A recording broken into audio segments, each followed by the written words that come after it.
Hello student, আমি Tapas sir. আজকে এই ভিডিওতে তোমাদের 6 সেমিস্টারের সিসি 14 পেপারের একটি অত্যন্ত গুরুত্বপূর্ণ প্রশ্ন মার্কস 5-এর এই তোমাদের কিন্তু এবছর পরীক্ষা কিন্তু আসতে পারে। প্রশ্নটি হচ্ছে হাঙ্গেরির সংকট বলতে কী বোঝো, এটি তোমাদেরকে আজকে আলোচনা করে প্রশ্নটির উত্তর।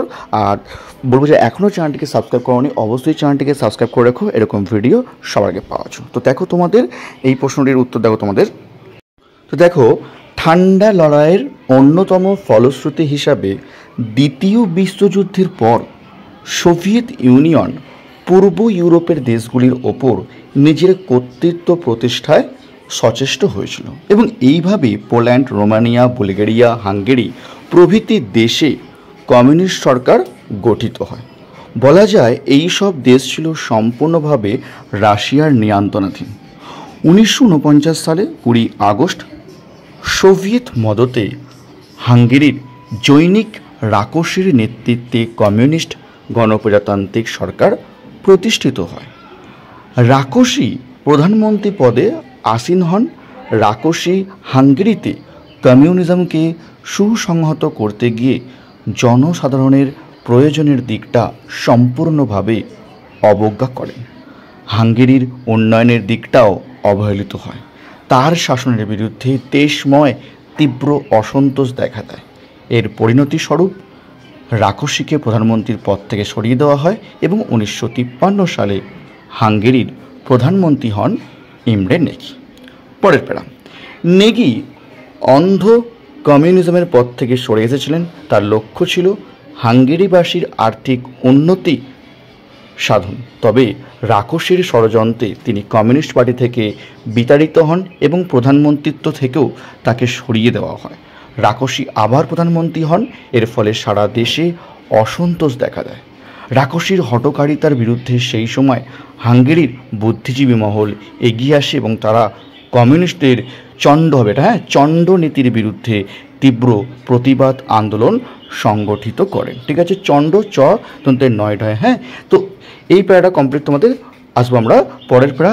আবারও বলছি, এখনও চ্যানেলটিকে সাবস্ক্রাইব করোনি, অবশ্যই চ্যানেলটিকে সাবস্ক্রাইব করে রেখো এরকম ভিডিও সবাইকে পাওয়ার জন্য। আর তোমরা কোন ধরনের ভিডিও চাইছো অবশ্যই আমায় কমেন্ট করে জানিও। আর তোমাদের যে প্রতিটা পেপারের যে একসঙ্গে তোমাদের ভিডিও দিই, তোমাদের 13, 14, ডিএসসি A3, ডিএসসি B3 প্রতিটা পেপারে অর্থাৎ 4টি পেপারে তোমাদের কিন্তু লাস্ট মিনিট সাজেশন দেওয়া আছে, তোমরা পারলে কিন্তু দেখে নিও। এবার আসবো আমরা পরের প্যারাতে। এই সময় 1956 সালে সোভিয়েত কমিউনিস্ট পার্টির 20তম সম্মেলনে গুরুত্বপূর্ণ পরিবর্তন সাধিত হয়। এই সম্মেলনে সোভিয়েত প্রধানমন্ত্রী ক্রুশ্চেভ স্ট্যালিন নির্দেশিত পথের তীব্র সমালোচনা করে বলেন যে স্ট্যালিন নির্দেশিত পথই সমাজতন্ত্রে পৌঁছাবার একমাত্র পথ হতে পারে না। তারই নীতির ইউরোপে বিভিন্ন দেশের কমিউনিস্ট পার্টিকে গভীরভাবে প্রভাবিত করছে, অর্থাৎ তার মানে হচ্ছে স্ট্যালিনের নীতি। হ্যাঁ, এর ফলে পোল্যান্ডে বিদ্রোহ দেখা দেয়। গোমুলকার নেতৃত্বে যুগোস্লাভিয়ার মার্শাল টিটো স্ট্যালিনবাদের বিরুদ্ধে চলে যান। একইভাবে হাঙ্গেরিতেও বিদ্রোহ তীব্রতর হয়। আসবো আমরা শেষ প্যারা। 1956 খ্রিস্টাব্দে 23 অক্টোবর হাঙ্গেরিতে বিদ্রোহ চরম আকার ধারণ করে। ওই তারিখে হাঙ্গেরির রাজধানী বুদাপেস্টে পুলিশ বিক্ষোভকারীদের ওপর গুলি চালালে অগ্নিগর্ভ পরিস্থিতির সৃষ্টি হয়। সরকার দেশে সামরিক আইন জারি করে এবং ওয়ার্স চুক্তির শর্ত অনুসারে বিদ্রোহ দমনের জন্য সোভিয়েত সৈন্যবাহিনী হাঙ্গেরিতে প্রবেশ করে। এই অবস্থায় ইমরে নেগি পুনরায় দেশের প্রধানমন্ত্রীর পদে নিযুক্ত হন। 1956 সালে 30 অক্টোবর নেগি সোভিয়েত রাশিয়ার কাছ থেকে হাঙ্গেরির জাতীয় স্বাধীনতার রক্ষা ও হাঙ্গেরি থেকে সোভিয়েত সৈন্য প্রত্যাহারের প্রতিশ্রুতি আদায় করেন। তবে 1956 সালে নভেম্বরে নেগি ওয়ার্স চুক্তি থেকে হাঙ্গেরি বেরিয়ে আসার কথা ঘোষণা করলে অবস্থা চরমে ওঠে। এর ফলে রাশিয়া চরম মনোভাব নেয় এবং 4 নভেম্বর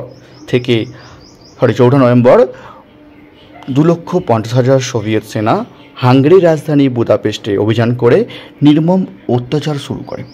হাঙ্গেরির বিপ্লবী জনতা রুশ আক্রমণের বিরুদ্ধে সাহসের সঙ্গে লড়াই করেছিল, যদিও তারা সফল হয়নি।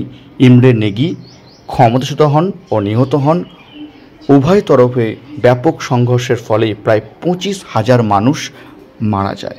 হাঙ্গেরির বেদনাদায়ক ঘটনা প্রবাহ থেকে প্রমাণিত হয় যে ক্রুশ্চেভের তথাকথিত উদারনৈতিক মনোভাব আন্তরিকতাবিহীন।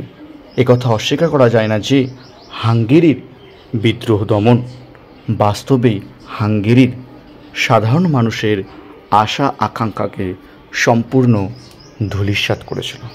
তো এই ছিল তোমাদের CC14 মার্কস 5 হাঙ্গেরির সংকট আলোচনা করলাম। যদি ভিডিওটি ভালো লাগে অবশ্যই লাইক করো, আর যারা এখনও চ্যানেলটিকে সাবস্ক্রাইব করনি অবশ্যই চ্যানেলটিকে সাবস্ক্রাইব করে রেখো এরকম ভিডিও সবার আগে পাওয়ার জন্য। তো আজকের মতো এটুকুই, খুব তাড়াতাড়ি আবার তোমার জন্য নতুন কোনো ভিডিও নিয়ে আবার আসবো। তো আজকের মতো এটুকুই।